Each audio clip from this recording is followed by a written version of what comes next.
তিনি তার 46টা সেলাই, তার ব্রেন অপারেশন, ডানাতের হাড় না থাকা, মেরে হাড় চ্যাপ্টা করে দেওয়া, বিভিন্ন বক্তব্য তিনি রাখলেন, কিন্তু তিনি বার্তা দিলেন না, মেসেজ দিলেন না যে তৃণমূল ছাত্র পরিষদ করতে করতে এইভাবে কলেজের উপাচার্যকে ইঞ্চিতে ইঞ্চিতে বুঝে নেওয়া যায় না। বাবা, তোমরা যা বলেছো খুব অন্যায় করেছো, এটা উনি বললেন না। একবার শোনাই, আমি জানি না কি কি ট্রেনিং তারা নিচ্ছেন, কিন্তু আজকে প্রশ্রয় নিঃসন্দেহে পেলেন। শুনুন একবার, কয়েকদিন আগে ভাইরাল হওয়া সেই বক্তব্য। কলকাতা বিশ্ববিদ্যালয় এত বড় বেহায়া আমি জীবনে দেখিনি। আজ 28শে আগস্টে পরীক্ষা ফেলে দিয়েছে। আমি ওনার শিক্ষাগত যোগ্যতা নিয়ে প্রশ্ন তুলেছিলাম, তিনি বলছেন নিচে কয়েকজন আমার শিক্ষাগত যোগ্যতা নিয়ে ঘেউ ঘেউ করছে। শান্তা দেবী, বেশি কথা বলবেন না, আমাদের ঘেউ ঘেউ নিয়ে কথা বলবেন না। আমাদেরকে যদি ঘেউ ঘেউ বলেন, আপনি রাজ্যপালের কাছে কতবার মেউ মেউ করেছেন সেটা আমরা তুলে ধরবো। কই গন্ডায় 28শে আগস্টের পরে জবাব দেব, ইঞ্চিতে ইঞ্চিতে বুঝে নেব। এই হচ্ছে ভাষা। মমতা বন্দ্যোপাধ্যায় গরম গরম বলছেন, তিনি ইতিহাসের কথা বলছেন, বিপ্লবীদের কথা বলছেন, ক্ষুদিরামের কথা বলছেন, নিজের সংগ্রামের ইতিহাসের কথা বলছেন। রাকেশ, এই হচ্ছে ভাষা। একজন মহিলা উপাচার্য, তাকে বলা হচ্ছে বেহায়া, কোট আনকোট। আমার নিজেরও বলতে খারাপ লাগছে। বলছে এত বড় সাহস, ইঞ্চিতে ইঞ্চিতে বুঝে নেব। বলছে গিয়ে কোথায় গিয়ে কে কি ম্যাও ম্যাও করে এই ভাষায় কেউ কথা বলতে পারে, এবং এগুলোকে অ্যাড্রেস করা হয় না, উল্টে প্রশ্রয় দেওয়া হয়। রাকেশ, আমি প্রথম আপনাদের চ্যানেলের মাধ্যমে যেটা করব সেটা হচ্ছে শান্তা দত্ত দে মহাশয়াকে বিশেষভাবে অভিনন্দন জানাবো, এবং আমি ব্যক্তিগতভাবে বলছি, এবং আমার মনে হয় পশ্চিমবঙ্গের সমস্ত অধ্যাপক সমাজ, শিক্ষক সমাজ তাকে আজকে সাপোর্ট করবে, পিছন থেকে সমর্থন দেবে এরকম একটা যুগান্তকারী সিদ্ধান্ত নেওয়ার জন্য। এবং সেই সঙ্গে আজকে আমি এই কথাটাও আমার মনে পড়ছে যে একদিন যাদবপুরে এরকম একটা যুগান্তকারী সিদ্ধান্ত নিতে পেরেছিলেন গোপাল সেন, পরবর্তী তাকে খুন করা হয়, সেটা আলাদা ব্যাপার। আমি যেটা আজকে আমি খুব একটা বিষয়ে আশাহত হলাম, সেটা হচ্ছে এই সামনে এখন স্ক্রিনে আমরা দেখতে পাচ্ছি বিভিন্ন মনীষীদের জীবন্ত কাট আউট দাঁড় করিয়ে রাখা হয়েছে। আমি দুজনের ছবি খুঁজছিলাম, পেলাম না। একজন হচ্ছেন বীরভূমের বাঘ, মহান স্বাধীনতা সংগ্রামী, আর একজন কসবার বাঘ, মহান স্বাধীনতা সংগ্রামী। নামগুলো উচ্চারণ করব না, তাহলে আমার গঙ্গা জল দিয়ে মুখ ধুতে হবে। আমি তাদের ছবিগুলো চাইছিলাম, দেখতে পেলাম না।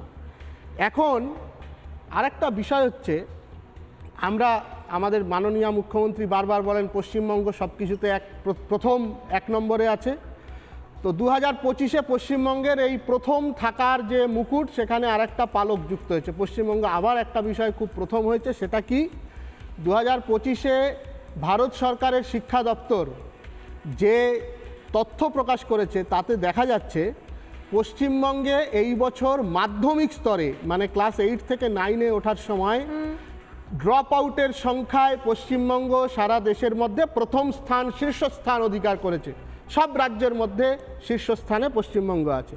এবং সেই তথ্য দেখতে গিয়ে আমি আরও একটা জিনিস পেলাম, সেটা হচ্ছে এবছর পশ্চিমবঙ্গে 3254টি বিদ্যালয়ে কোনো ছাত্র ভর্তি হয়নি ক্লাস 5-এ। 14,627 জন শিক্ষক আছেন এই বিদ্যালয়গুলিতে। 6,365টি বিদ্যালয় হয়েছে যেগুলো ওয়ান টিচার স্কুল হয়ে গেছে, একজন মাত্র শিক্ষক। এবার প্রশ্ন হচ্ছে, আজকে আপনি প্রশ্ন তুলছেন যে কদিন পরে এই সমস্ত টিএমসিপির যারা সদস্য আছে, নেতা আছে, তাদের পরিযায়ী হয়ে যেতে হবে কিনা। হ্যাঁ, হয়েছে, এর আগেও হয়েছে। আমার প্রশ্নটা অন্য জায়গায়। আমার প্রশ্ন হচ্ছে, একটুখানি ছোট করে বলে দিই। আমি দেখছিলাম আজকে আশুতোষ কলেজেরই একজন ইউনিট প্রেসিডেন্ট, আমি নামটা আলাদা করে বলছি না, তিনি এই মুহূর্তে একটি বেসরকারি কোম্পানিতে চাকরি নিয়ে রয়েছেন ব্যাঙ্গালোরে। কারণ তিনি রাজ্যে ফিরতে পারছেন না, কারণ রাজ্যে কোনো চাকরি নেই। এরকম অজস্র রয়েছে তৃণমূল ছাত্র পরিষদ করা অজস্র নেতারা, তারা এই মুহূর্তে বিভিন্ন রাজ্যে বিভিন্ন প্রান্তে চাকরি নিয়ে চলে গেছেন। তারা পশ্চিমবঙ্গে নেই, সবাই তো পলিটিক্সে নেই। যারা চাকরি বাকরি করেছেন তারা বাইরে চলে গেছেন। এখন এইখানে আমার যেটা ভয়, এইটার থেকেও বড় ভয়, সেটা হচ্ছে আগামী বছর 28শে আগস্ট যখন এই টিএমসিপি আবার তার জন্মদিন পালন করবে, পবিত্র দিন, হয়তো ছুটি ঘোষণা হবে আগামী বছর, জানি না আমরা। সেই সময় এখন যেমন ওই ভোটার লিস্টে নাম তোলার জন্য রোহিঙ্গাদের ঢোকাতে হচ্ছে, তৃণমূল ছাত্র পরিষদের এরকম রোহিঙ্গা আনতে হবে না তো।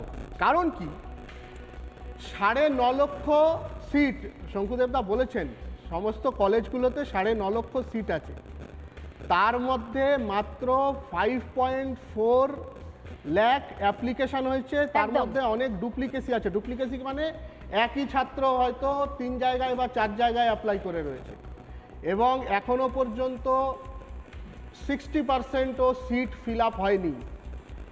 এবং বিগত 2 বছর ধরে আমরা যেটা ট্রেন্ড দেখতে পাচ্ছি যে ফার্স্ট ইয়ার পড়ার পরে অনেকেই সেকেন্ড ইয়ার থেকে পড়াশোনা ছেড়ে দিচ্ছেন, এই যে ড্রপ আউট, এটা যদি হয় তাহলে আগামী দিনে টিএমসিপির এই সভা করার জন্য সত্যি সত্যি অনুপ্রবেশকারী ছাত্র আনতে হবে, না হলে এই স্বাধীনতা সংগ্রামী সাজানোর মতো লোকও কিন্তু পাওয়া যাবে না। এবং সত্যি তাই। একদম শেষে আরেকটা জিনিস আমি খুব দুঃখের সঙ্গে এই তথ্যটা দিচ্ছি, এই মমতা ব্যানার্জির সরকার, তৃণমূল কংগ্রেস পরিচালিত সরকার আমাদের পশ্চিমবঙ্গের একটি গর্বের এবং ঐতিহ্যবাহী জায়গা সংস্কৃত কলেজকে বিশ্ববিদ্যালয় ঘোষণা করেছিল।